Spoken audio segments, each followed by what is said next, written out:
Assalamualaikum warahmatullahi wabarakatuh. Mitra Pasundan. Insyaallah sing kuring kalayan digedeng ku Kang Sony, Deisan, Kakananda sareng Apiki. Bade cobi-cobi medar hiji cariyos silat, serial silat Sunda karya Bapak Hermawan Aksan. Jaka Wulung Jago Sunda Terah Prabu Siliwangi. Mitra Pasundan, rupina ieu serial teh kanggo sementawisma insyaallah didamel saminggon sakali atanapi 2 kali, utami nama tiap dinten Sabtu sareng Minggu. Mudah-mudahan kapayu nama tiasa langkung rutin. Hatur nuhun ka yasana nu ngarang Bapak Hermawan Aksan. Sumangga Mitra Pasundan. Jaka Wulung Jago Sunda Terah Prabu Siliwangi.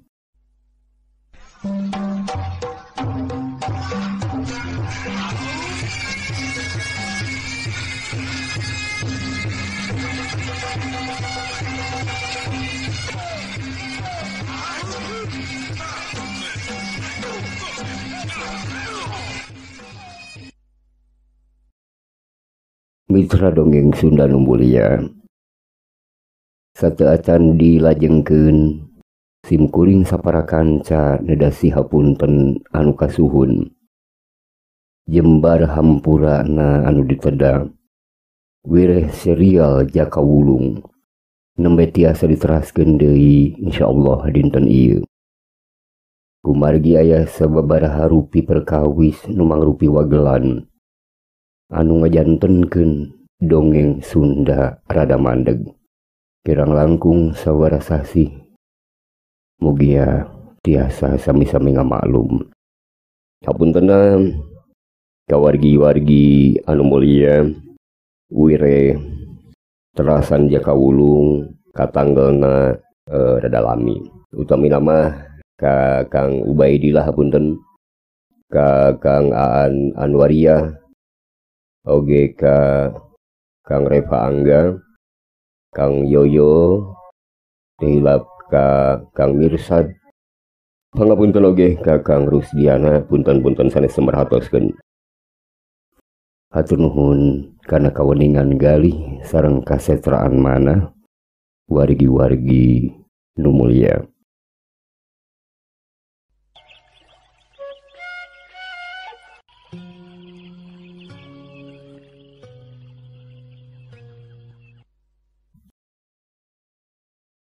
Wargi nu mulia, pamuda nu nalah Jaka Wulung manehana geus apaleun kana kasang tukangna atanapi jati dirina ti guruna nu nalah Ki Karta nu dianggap guru ku manehanana. Ki Karta teh teu aya sanesnya eta salah saurang tokoh nu penting ti Karajaan Sunda Pajajaran. Di Kerajaan Sunda Pajajaran, Ki Karta nalah kuwasta Resi Darmakusuma. Salajengna anu janten patarosan ti Jaka Wulung nyaeta dina perkara raratan kitab-kitab pusaka nu mangrupi 3 kitab pusaka Karajaan Pajajaran anu saurna disamunikeun ku Ki Karta. Mitra, waleran Ki Karta estu matak nyugemakeun pikeun Jaka Wulung. Yen cenah eta kitab pusaka teh dina hiji mangsa mah tangtu bakal dikanyahokeun ku Jaka Wulung. Atuh wargi, Jaka Wulung hartena guligah. Oge ratu batu tunggalan nguping naon nu disaurkeun ku guruna. Manehanna teh ngan saukur unggeg kana cariosan guruna. Nu saterusna mah laju ngalieuk ka tebeh luar, tuluy neuteup ka tebeh langit nu ngabeleg-beg hideung. Tapi dina jurup-jurupanona eta jajaka gandang teurah Prabu Siliwangi. Langit teh tembong sinarna kacidaleng langna. Estu taya tedeng aling-aling pikeun nenjo ka langit estu plung plong bisa nenjo ka langit nu bengras.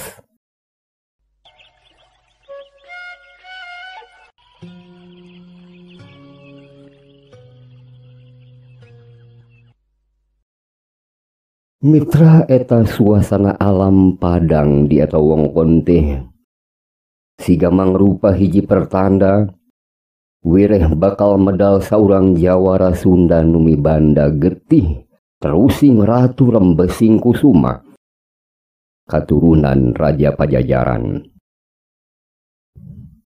Saupama urang kaluar tina eta wewengkon leuweung ganggung Simagonggong bakal kapirang tegalan jujukutan nu ngampar hejo ngemploh nu nurutkeun kana gumprukan taneuh nu legok tulsa nu mumbul di tebeh lamping pasir belah kulon.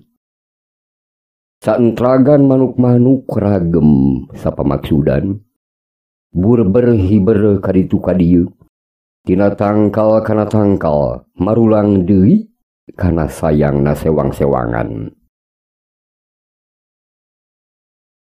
Eta hal teh seolah-olah garis langit nu ngeplak bodas bangun laing langka cida. Hawa pagunungan karasa segerna. Seger kuci ibu nu siap sajaga tarurun. Sedengkeun dina satukangeunana. Didinya teh puluhan hateup-hateup paimbahan warga Pilemburan kalawan warna nu abu-abu luplep saluyu jeung wangunan taneuh di eta wengkon bener-bener alam maya pada nu kalintang endahna mangabad-abad eta kaayaan alam teh teu oyag estu kukuh pengkuh dina kaendahanana.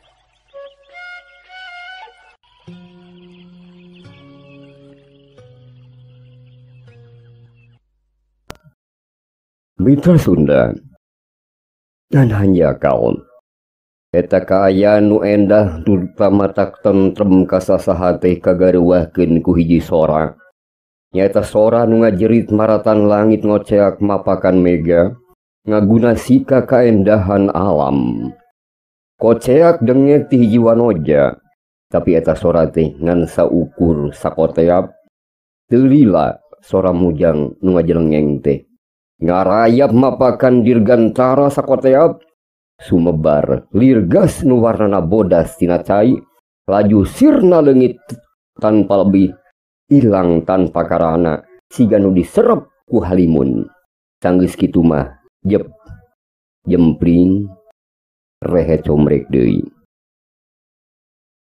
Didinya teh saurang oge ti antara warga Pilemburan nu gana-gana kumawani pikeun ngadeug-deug asal eta sora wanoja. Suku-suku maranehna seolah-olah dipasuk pageuh dina lapisan taneuh wewengkon lembur. Warga-warga dengan saukur bisa narenjokeun bari tanpa daya tanpa usaha jeung upaya pikeun nulungan wanoja. Nyaeta nalika hiji lalaki nu dedeganana teh bisa disebut kasep dak dumadak ngarongheap badis dedemit nu satuluina laju manehna teh mawa kabur eta mojang nu manehna keur mandi di hiji walungan leutik nu ngalir di lengkob sisi Pilemburan. Wargi geus tangtu taya seurang oge nu kumawani andon suka deuk bebela nulungan eta mojang lantaran sahajalmana cenah nu deuk nekad ngahalangan sepak carajang eta lalaki nu neulah ngaranna teh Brata Laras. Hiji lalaki nu ngagem elmu siluman nu geus kakoncara ku jujuluk jawara iblis ti Gunung Cakrabuana. Manehana teh geus kurang leuwih genep purnama ngaraja dewek di eta Pilemburan oge di sabara kampung-kampung di sabudeureunana anu nyebarkeun rasa gigis miris jeung kasieun anu pohara luar biasa utamana mah pikeun warga lembur nu mangrupa para wanoja di eta pakampungan. unggal bulan ngarongheap nyata mapag bulan dina pananggalanana. Anu geus ditangtukeun eta jawara teh ngarongheap datang lir ibarat Dracula nu menta seba mojang tia purnama. Jeung deui nu jadi incerana teh wargi nyaeta Wanoja nu kakara mangkat rumaja.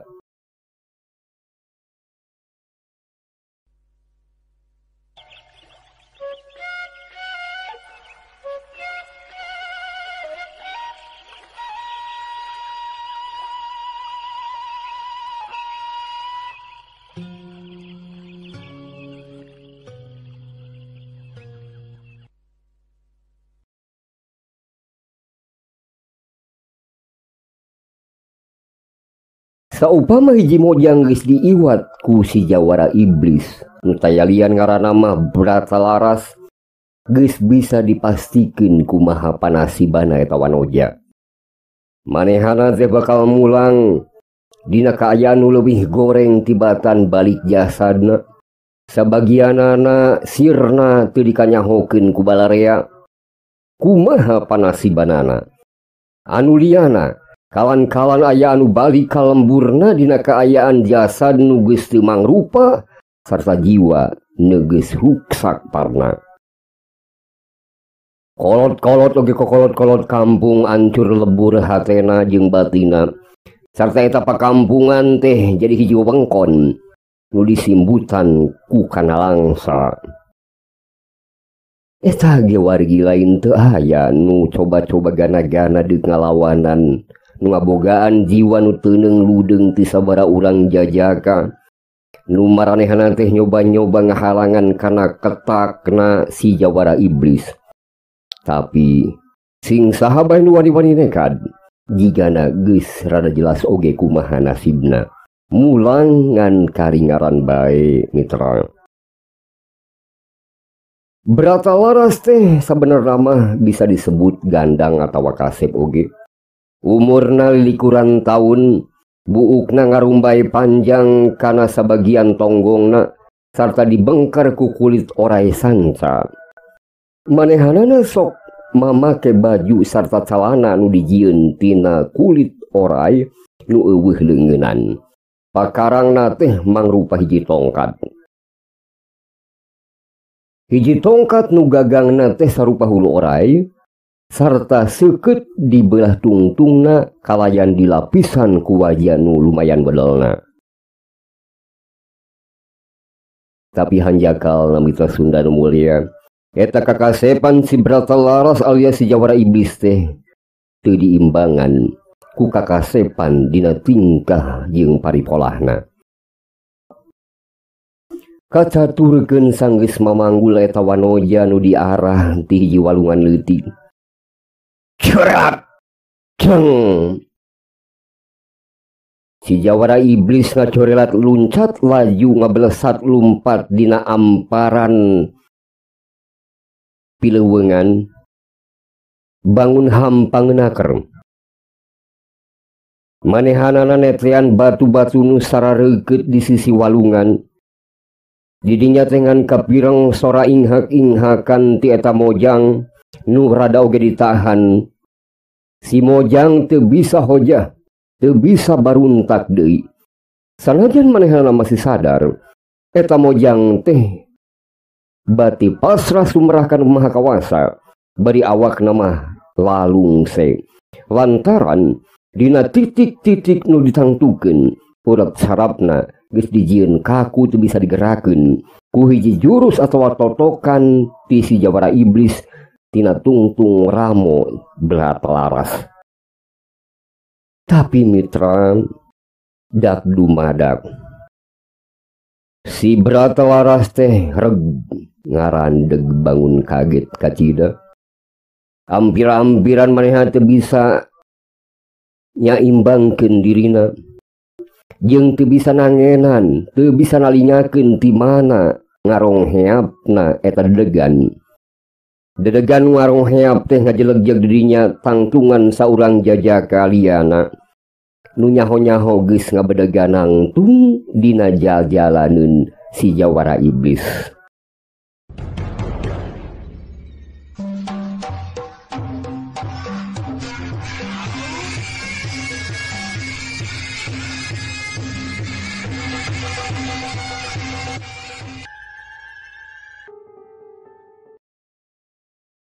Si jawara iblis laju melototkeun matana kaget liwat saking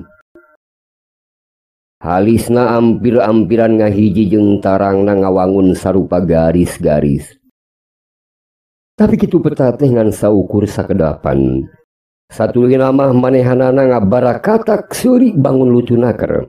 Siga nu manggihan hiji hal nu matak pikareheun, pikalucueun.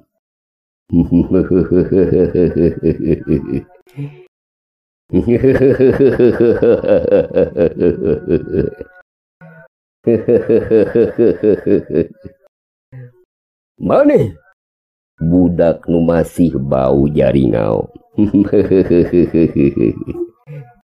Dek nanahonan, dek nanahonan maneh jang nyingkir. Berata laras tumanya kaeta dadegan nu ngarongheap bari manehna teh tetep seserian ngabarakatak bangun lucueun ngaker. Leungeun manehan dikiwat-kiwatkeun mitra. Kaeta jajaka teh badis nu rek nyeuhkeun hayam. Siga nu rek ngusir hayam di lembur. Nyingkir budak. Syuah, syuah, nyingkir. Nyingkir bujang. Rek naonan maneh. Kitu manawi wargi. Cek si jawara iblis kahiji tangtungan jajaka sejen nu teu eleh gandang nu datang ngahalangan dina jajalaneun si berata laras nu ngiwat wanoja ti wewengkon pilemburan. Wargi nu mulia rupina dicekapkeun sakitu heula.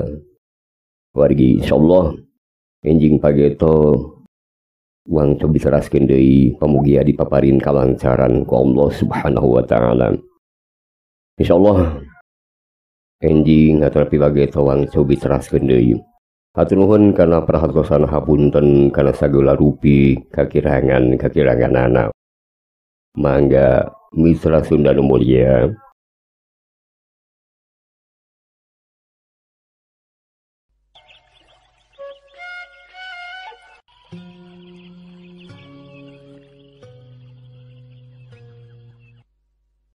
Mitra Pasundan cag heula rupina sakitu heula mitra. Insyaallah sanes waktos wang cobi trasieun deui. Serial Silat Sunda karya Bapak Hermawan Aksan kawajan naskah Sunda ku Kang Soni Maulana sareng Kang Asep. Hapunten kana samudaya kalepatan sinareng kehilapanana.